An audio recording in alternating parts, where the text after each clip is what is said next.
Auto taxi charge പുതുക്കി നിശ്ചയിക്കണമെന്നാവശ്യം. Auto തൊഴിലാളി union Pullur Periyar division സമ്മേളനം നടന്നു. ഓട്ടോ ടാക്സി ചാർജ് പുതുക്കി നിശ്ചയിക്കുക, ഇന്ധനത്തിന്റെയും സ്പെയർ പാർട്സുകളുടെയും നിത്യോപയോഗ സാധനങ്ങളുടെയും വില കുതിച്ചുയരുന്ന സാഹചര്യത്തിൽ മോട്ടോർ മേഖലയിൽ പണിയെടുക്കുന്ന തൊഴിലാളികൾ വലിയ പ്രയാസത്തിലാണെന്നും വില വർധനവിന് ആനുപാതികമായി ഓട്ടോ ടാക്സി ചാർജ് പുതുക്കി നിശ്ചയിക്കണമെന്നും ഓട്ടോ തൊഴിലാളി യൂണിയൻ പുല്ലൂർ പെരിയാർ ഡിവിഷൻ സമ്മേളനം പ്രമേയത്തിലൂടെ അധികാരികളോട് ആവശ്യപ്പെട്ടു.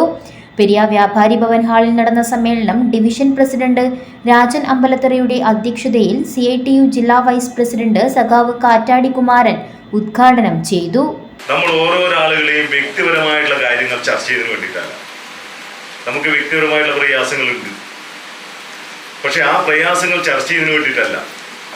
പൊതുവായി ഓട്ടോറിക്ഷ മേഖലയിൽ നമ്മുടെ തൊഴിലാളികൾ അനുഭവിച്ചുകൊണ്ടിരിക്കുന്ന പ്രയാസങ്ങൾ ചർച്ച ചെയ്യാനും അത് സർക്കാരിൻ്റെ മുമ്പിൽ അവതരിപ്പിക്കാനും ഒക്കെയാണ് നമ്മളിവിടെ ഇരിക്കുന്നത്. ഇന്നലെ ധനകാര്യ വകുപ്പ് നമ്മുടെ ട്രാൻസ്പോർട്ട് മിനിസ്റ്റർ ഒരു കാര്യം പറഞ്ഞു.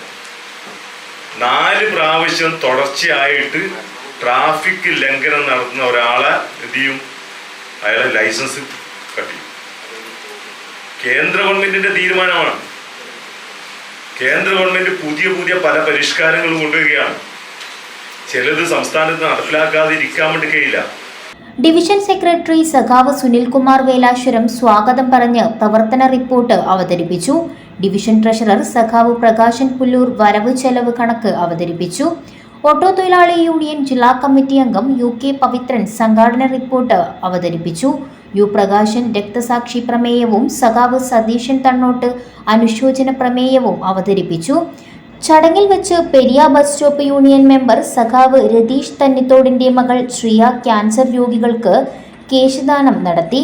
കാറ്റാടി കുമാരൻ ഏറ്റുവാങ്ങി.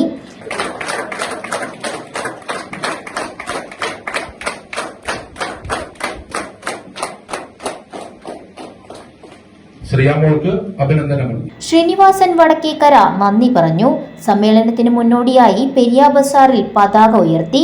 പുതിയ ഭാരവാഹികളായി രാജൻ അമ്പലത്തറയെ പ്രസിഡന്റായും ബാലചന്ദ്രൻ പെരിയ, രമേശൻ പെരിയാർ ബസാർ എന്നിവരെ വൈസ് പ്രസിഡന്റുമാരായും സുനിൽകുമാർ വേലാശ്വരത്തിനെ സെക്രട്ടറിയായും അനിൽകുമാർ അമ്പലത്തറ, സതീശൻ എലോത്തടുക്കം എന്നിവരെ ജോയിന്റ് സെക്രട്ടറിമാരായും പ്രകാശൻ പുല്ലൂരിനെ ട്രഷററായും തെരഞ്ഞെടുത്തു. News bureau, Kanhangad.